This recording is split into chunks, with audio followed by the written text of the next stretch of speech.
हाय सांग मैंने good afternoon. आज तो गुरुवार थिला और गुरुवार मु खेचेड़ी खट्टा खीरी मुग बड़ा अमृत तरकारी और ये हूँ घांट।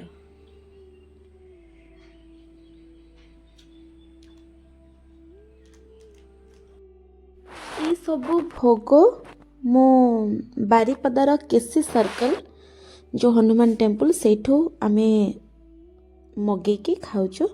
गोटे पैकेट को 2 जन जदि माने खाइबा लोक होइतिबे ताले 2 जन सफिशिएंट खाइबे। जदि अल्प माने मिडिल टाइप जो माने खाउते से 3 जन भी मते सफिशिएंट खाइबे। आउ पायस आज बहुत टेस्टी हेतिला। अलग जिनस भी बहुत टेस्टी तार जो मुगबड़ा तरकारी आउ खेचड़ी कॉम्बिनेशन टा बहुत बढ़िया लगे। आ ता सହିତ से जो मिक्स घांट से तो पूरा चार चार लगे दिए कहीं भोग बहुत टेस्टी हुए।